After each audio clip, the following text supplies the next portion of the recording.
Hi everybody, welcome to this week's Start 'em Sit 'em. I'm in charge this week with my piss poor record, so obviously everything I say is gospel and you should take it all as read. Is exactly what you need to do. Don't question me, don't doubt it, just do it. Okay, so let's get into the questions straight off the bat because I don't really like talking that long.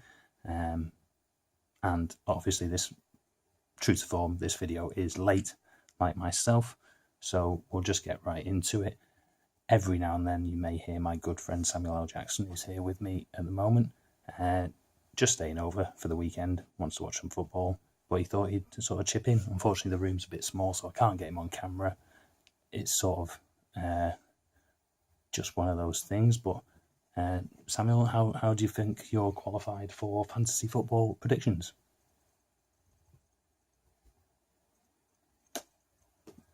It's my job to handle life and death situations on a daily basis. It's what I do, and I'm very good at it.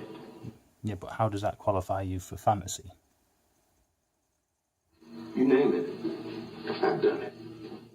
Okay, interestingly. So you have traded with Craig, have you? Because that's something that none of us have done so far, I don't think. But I'm excited for football. I'm really looking forward to getting into it. You know you miss it. You miss the action. Yeah, you I do. bored the tears. Yeah, I do. But anyway, let's get into the questions. So the first one was from Dave. He wanted to know which receivers does he start this week to beat me. He's got 6 on the list. Is it 6? Yeah. 6 awful receivers. But still, someone's there that could make a play for him and could actually get him some points. It's no Kelvin Benjamin, Julio Jones, and Mike Evans, but well, Mike Evans is on a bye, so I am giving you a chance here this week, Dave. But here we go. So, Devontae Parker, yeah, get the fuck out. Don't even bother. That Miami offense is toxic. And this week, they are probably going to do nothing because they want to get Case fired by the looks of it. So, I can't really see Devontae Parker doing much. So, by rule of thumb, if I'm saying to sit him, you should probably start him. But if you did start him, I would be quite confident that I'd win. The next one, let's have a look who else we got. Eddie Royal. Eddie Royal's not practiced again this week. He didn't practice last week though, and then came and played, but he was limited in what he put up fantasy-wise on a points basis. So I'd probably, even though the matchup's good, and there is the chance that he could play, I would probably sit him. Willie Snead, I do like Willie Snead. I've tried to trade for him with the U. So, and he is coming up against that Carolina secondary that is quite young, quite inexperienced, and not what it was last year. So I'd probably recommend starting him. Terrell Pryor, there is a little bit of doubt as to whether Case Keenum's coming back.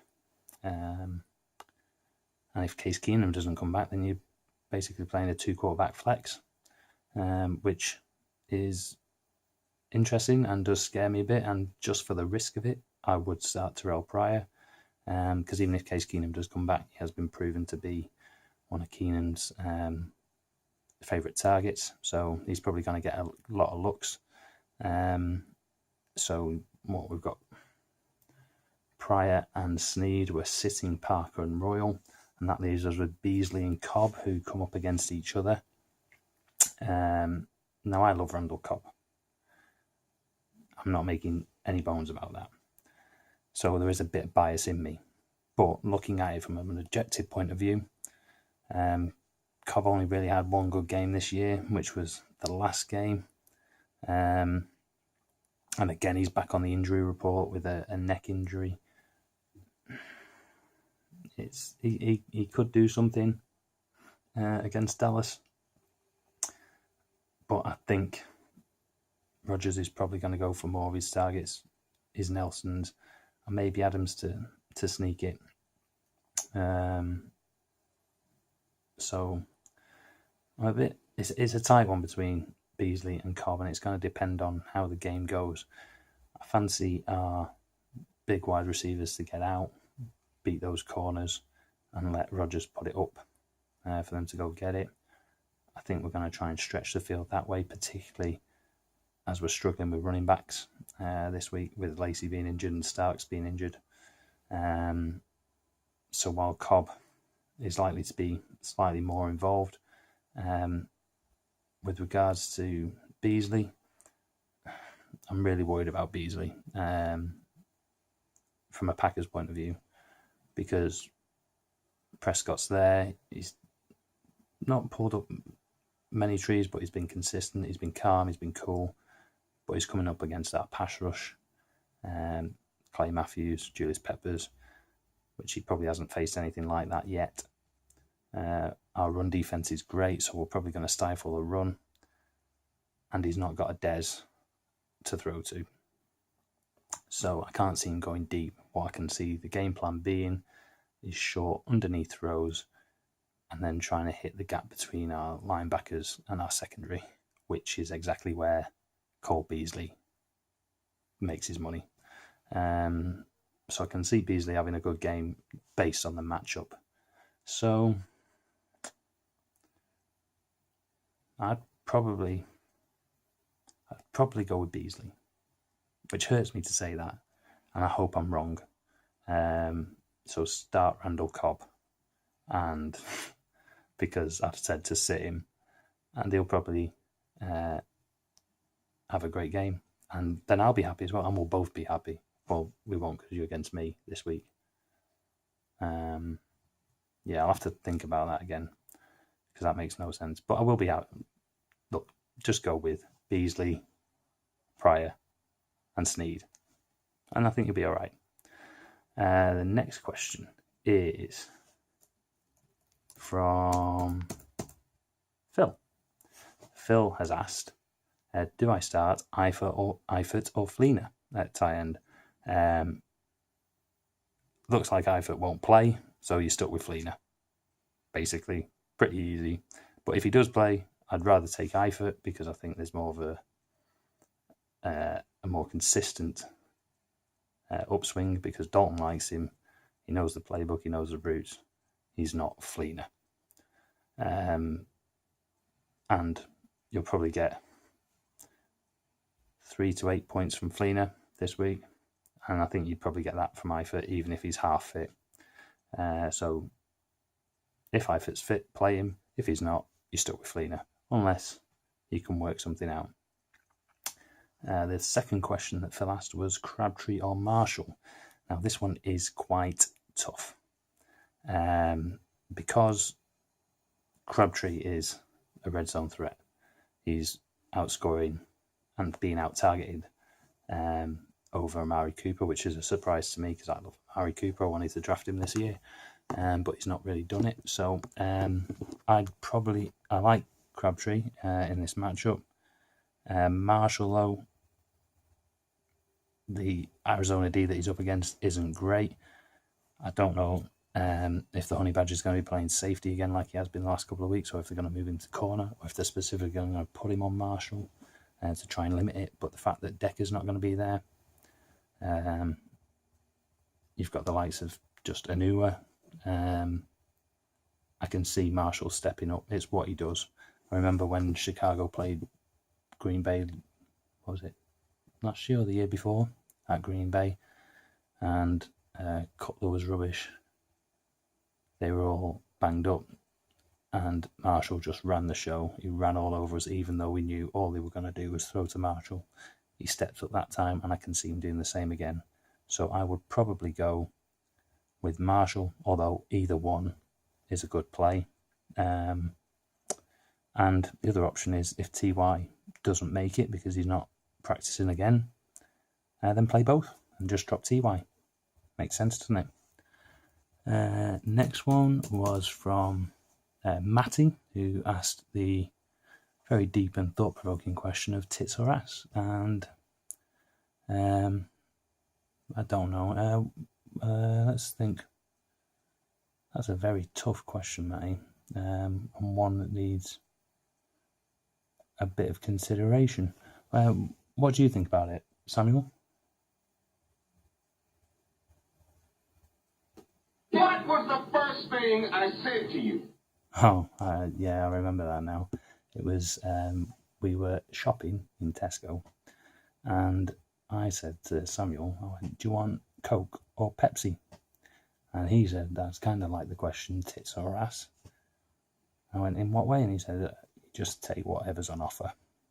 So I think that's a good thing to go with for life. Next question was from Chris, who asked, Dalton or Manning again? Now, let's give a bit of backstory to this. I fucking hate Andy Dalton. I make no bones about it. From a fantasy point of view, I absolutely hate him. He does the most infuriating things, cost you points, then you drop him, you leave him out, you trade him, he turns it on, and he's incredible. So, flip that and look at Manning. I've not liked Manning at all this season. I don't like how he seems to have regressed a bit. I don't know if he's not really fitting with the new coach's system. But he definitely doesn't look as comfortable as he did when he was in Coughlin's system. And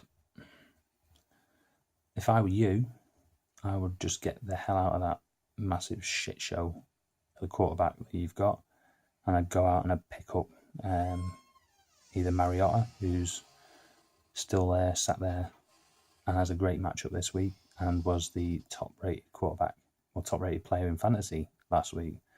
So I'd recommend you go and pick him up, or Alex Smith is there. He's got a great matchup this week, and drop either one of them two. Probably Manning. I'd probably drop Manning and pick up one of them two, at least for the next couple of weeks, because I think both of them have reasonable matchups and will get you more points than either of them over the next couple of weeks. The other question was Chris Ivory or Spencer Ware. Fucking hell.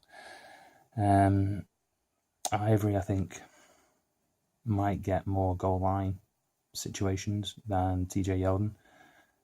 So, but I don't think he will be the guy. He's still coming back from that injury. So I don't think he's going to put up massive yardage, which makes playing him touchdown dependent. And will Jacksonville get into that sort of situation? They've got there a few times this season and not been able to punch it in. But I can see Bortles maybe throwing a few more to Robinson, maybe trying to get Hearns involved a bit more. And they might start scoring from a bit deeper than goal line, which will limit Ivory's effectiveness. With regards to Spencer Ware, this is probably the last week you can even consider starting him. Jamal Charles is back. He's saying he can handle 110% of his workload. No one knows how he's going to cope with that. He might go down again. Am I up to 13 minutes already? Fucking hell. Anyway, sorry to bore you. Back to that. Spencer Ware, yeah, I think he's going to, if you're playing the percentages, he's going to get more points this week than Chris Ivory, because I think he's going to get more yards from scrimmage. He's still going to be involved on passing downs, and maybe one they're trying to still reintroduce Charles into the offense. They're going to limit him a bit, so you're still going to get a few snaps out of him, and he's all right.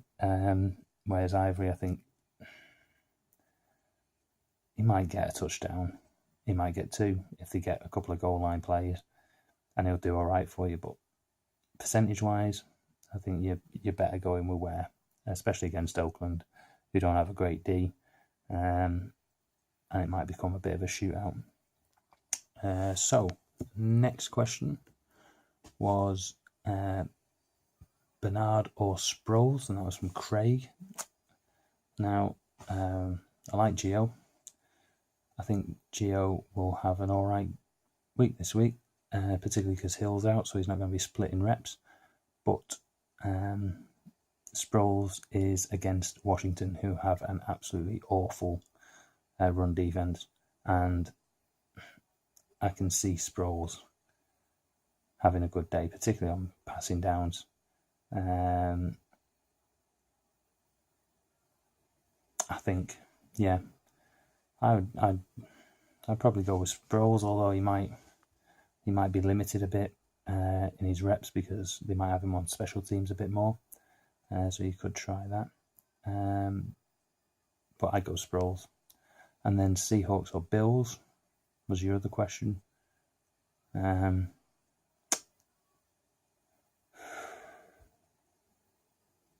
It's not even close. Just go with the Bills. The Bills are on fire at the moment. Their D is rolling, and they're up against the 49ers with Kaepernick back at quarterback. So, given the last time he played, he was a turnover machine.